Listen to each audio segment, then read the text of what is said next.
Hey, look, welcome back to the Accelerate stage. My name's Al Turner. I've been working to curate this stage over the last 3 days.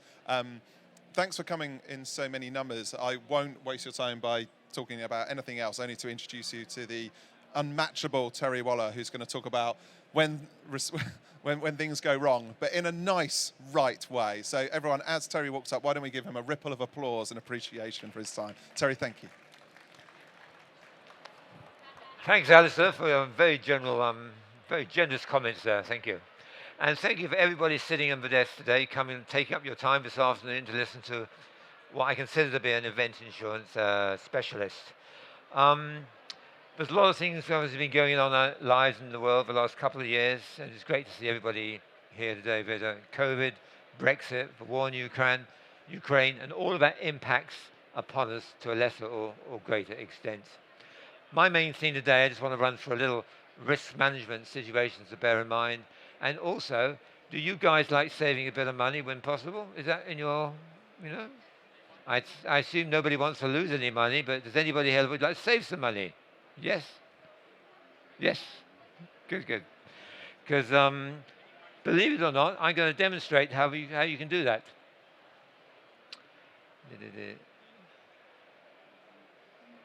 Getting technology to work here. Right. All these things down here, you can see are most accidents avoidable.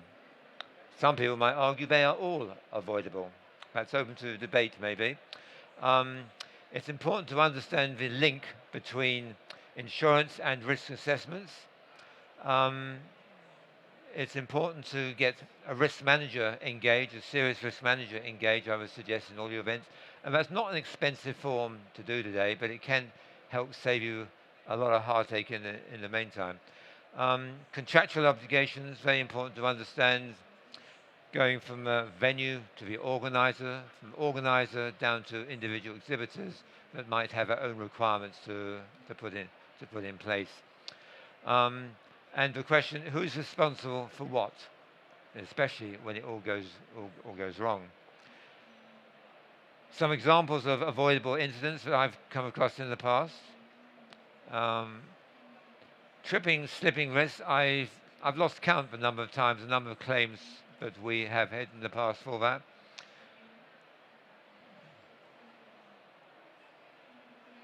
Signage falling on a head. Some of you will know the Business Design Centre in London. There was a situation a few years ago whereby a lady was walking from the ground floor up to the first floor, and a signage board fell on her head in the wrong place at the wrong time. Fortunately, the lady wasn't hurt terribly, but obviously health executive were involved, and all the administration were very concerned about it. But that just goes to show the importance of basic risk management exercise. Had the checks been done properly in the beginning, that would not have been an issue. So somebody somewhere wasn't doing the checking properly. Collapse of tiered seatings. Earl's Court have had a bit of a problem there in the past, and that's something that can cause an issue.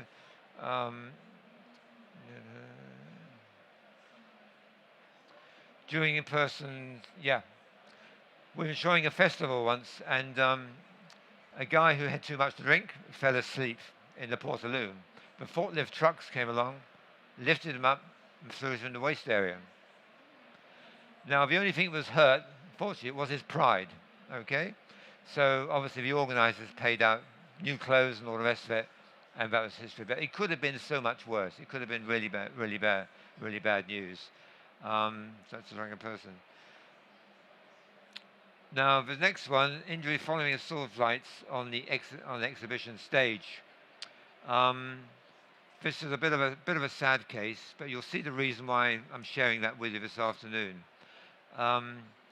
There's this live production sword fight going on the stage, and the guys were protected head to toe, okay, with protective clothing on, and one of the swords broke at the end, and as luck or unluck would have it, the sword went in a tiny piece of his leg that was open, and the sword went in it. And unfortunately, the guy had passed away, father of 4 children, died soon after that. So it's a very sad case. I'm not telling you that for sensational reasons. I'm just telling you because the organisers of that event, the health and safety executive, came into the venue. It was at Wembley at the time.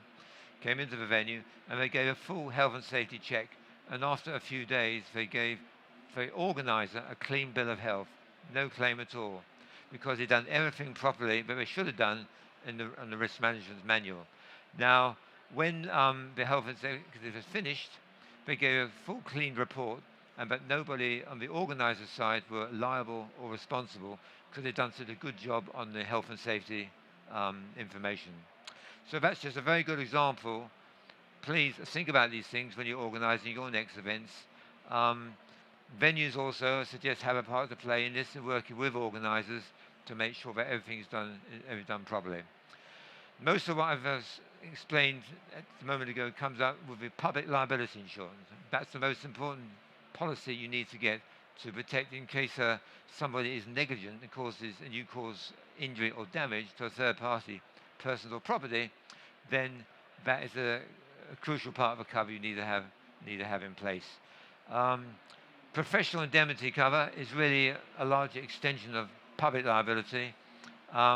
It doesn't have to be any injury or damage involved with professional indemnity, but it's a requirement from a lot of PCOs and DMCs these days because their customers are sometimes requiring and insisting on a professional indemnity policy. So that's just something to bear in mind. Cancellation perils, obviously I'll come to in a moment, go through all the different perils and what have you. A lot of you will probably be familiar with this, unavailability of a venue, denial of access, power cuts. We see a lot of power cuts going on in the world at the moment due to the war in Ukraine. Germany, I know, is cutting back a lot on the power. South Africa seems to have ongoing issues sometimes with power failure, so it's very important. Transmission failure is a little bit of a USP, unique selling point for myself and other event insurance specialists. If transmission failure, say during a hybrid or an online event, the event cannot go ahead because of transmission failure, then you can get cover for that as well. And it's not overly expensive. Terrorism. Terrorism is two types of terrorism policy, either anywhere in the host country or what we call cross-border. Say, for example, people flying from Kennedy Airport in New York to Mesa in Frankfurt or here in Barcelona, cover can be included for that as well. Okay. Riot, civil commotion, speaks for yourself. It's a standard part of a cover, generally speaking, but you might want to sort of get different alternatives for that. Transport problems happens. National mourning cover, another standard peril for anybody up to 60 years of age. Anybody over 70 years of age has to get a separate quotation for that. Non-appearance due to speakers or artists not appearing at the shows, that can be covered. It's a little more expensive depending on the artist, the country. Is the event indoors? Is it outdoors? All these things ideally should be taken into account. Earthquake, we see a lot of natural disasters happening in the world today. Earthquake is a natural part of the cover, typhoons, tsunamis, and as we see the global climate, world climate getting a bit of crazy lately, then that's one part of the cover as well. Failure to vacate is an interesting one. We're in a situation whereby in a venue several years ago, caravans that were in a high-sided vehicle, large winds, very high winds were coming out, and there was a danger considered by health and safety to let the caravans out on the road. So we decided to not keep them there. The reason I'm telling you this is because it has some impact on the next hara coming into the venue. Okay? Fortunately, we got together the loss adjusters, the underwriters, the clients, and it was all solved amicably, and the events went ahead okay. The next one came in. Enforce reduced attendance. That is, if your event is not cancelled, it's not abandoned, but it goes ahead at a reduced level of activity, that is enforced reduced attendance cover, usually subject to a 1.5% or 2% excess or deductible. Proactive actions, and remedial action costs. That's just a fancy bit of jargon of saying events can be covered in the future if you insure them now. Every policy, as we know, has certain exclusions. Just putting the ones up on the list here. Lack of support and financial causes are trading risks, essentially, so they're not covered by an event insurance policy. Pre-existing circumstances, take COVID, for example, or any other disease. If it's pre-existing at the time, then you can't get cover for it. It's a standard market exclusion. There was a government scheme, only in the UK this was, whereby everybody could be covered for COVID, but it was very expensive, very restricted cover, and hardly anybody bought it. That has now ceased to exist. Another insurer has just come in recently offering very similar cover, but the cover is restricted, it's expensive, and I don't think it's going to go very far. But COVID, communicable disease, it will be a bit like terrorism and the 9/11 situation, when by all the nobody was insuring terrorism, but it came back in gradually. That, I think, will be similar for COVID and communicable diseases going forward. War risks is a standard exclusion but can be purchased. We've insured certain events in South Korea for that. All necessary arrangements, due diligence as insured, and obviously the last exclusion is COVID and communicable diseases. Moving on. Now, we provide a cover for property that's property you own or hire in, so it'd be sound equipment, lighting, staging, all of that. So on that, check the small print and also the hiring, particularly the hiring conditions, okay? Because a lot of hirers, they will insure the property themselves, or alternatively, make the hirer responsible and liable.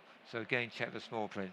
And get somebody involved that is risk management. There's an event safety guide in the UK, which is fairly recognized in many different countries, including as far as South Africa. And it's a very good document to get and have a look at, but engage with a risk management expert is what you should be doing, okay? I call these the 3 W's. Why insure? Self-evident. When should you insure? And what should insure against and for how much? So again, where is the event? Is it taking place indoors? Is it under a temporary structure, outdoors, partially, or whatever? So look at everything. And in the time allotted here today, we can't go into too much more detail on that. But risk management checklist, we have 6 items here.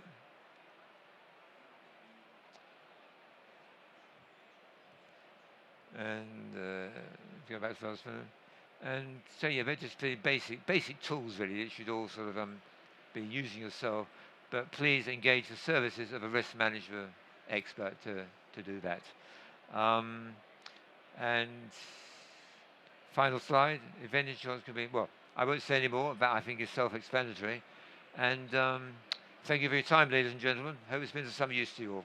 Thank you. If there are any questions, please fire them at me or see me on the stand later.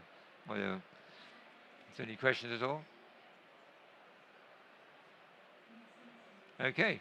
Well, thank you very much anyway. Thank you.